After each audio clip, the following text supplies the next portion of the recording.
In a social media post last week, Marjorie Taylor Greene appeared to take credit for organizing the Capitol riot. Now, she did not explicitly say that she organized the Capitol riot, so let's be crystal clear about that. But she did suggest that she is the person responsible for, not certifying the election results when they were supposed to be certifying the election results. She also, of course, took some time to admit that she pledges allegiance only to Donald Trump, not to the United States of America, but that may be beside the point considering her big admission here. But here is what she said in the post. Just to be clear, I voted for Donald J. Trump on November 4th, 2024. Not anyone else. I voted for Trump. I voted for Trump's agenda. I voted for him in 2016. I voted for him in 2020. Then, when Democrats stole the election, I organized the objection in Congress.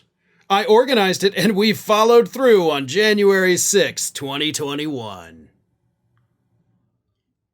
The day of the Capitol riot. She organized that. Not the Capitol riot, but the objection in Congress. Now, here is why I say she's suggesting that she orchestrated the Capitol riot. On January 6, 2021, Marjorie Taylor Greene had only been sworn in as a member of Congress for less than 4 days. She had no power. She had no friends. She had no alliances.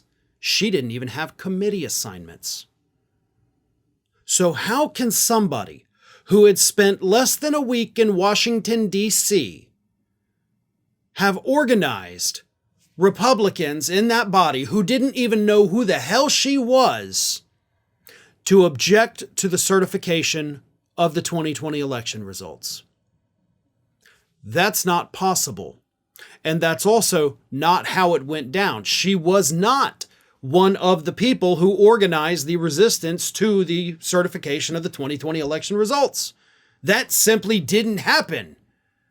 So the only other possible thing she could mean, unless she's just lying, which, definitely there, is that she helped orchestrate the Capitol riot.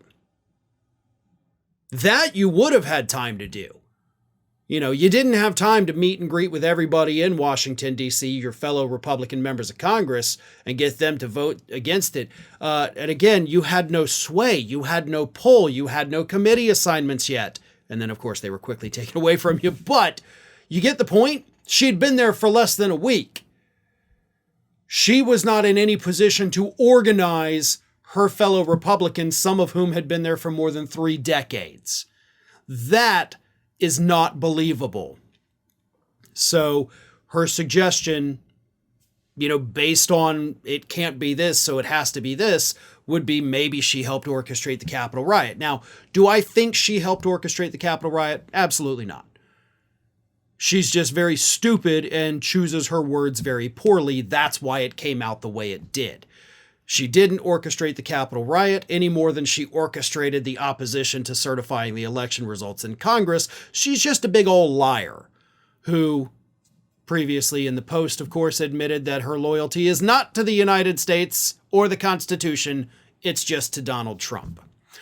But this is what happens when you have stupid people in Congress. Painfully stupid, dangerously stupid. They say dumb things that can easily be twisted, to mean something else. And, I can't pretend to even speak for her. Maybe she meant to do that. Maybe she did do something that we have not yet confirmed. All I can tell you is that she's doing this and pledging her allegiance to Trump because she got in trouble last week for saying that, I didn't know this stupid thing was in the budget bill. If I did, I wouldn't have voted for it. And that didn't make Trump happy. So she's now playing catch up. She's now having to make up to dear leader because she pissed him off last week and doesn't want to end up in a situation like Elon. So that's where this came from. She is sucking up to Donald Trump and in doing so, saying things that can very easily mean something that she probably did not intend. If you or a loved one is on Medicare, this is important. Just the other week, the Department of Justice filed a massive fraud complaint against 3 of the largest Medicare brokers in the country.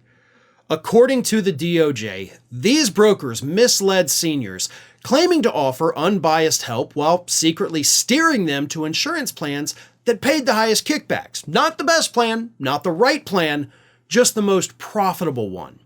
It's infuriating, but sadly, it's not surprising. And that is why I recommend Chapter. After their own families were scammed by brokers, Chapter was founded to fix this broken system. Chapter is fully independent.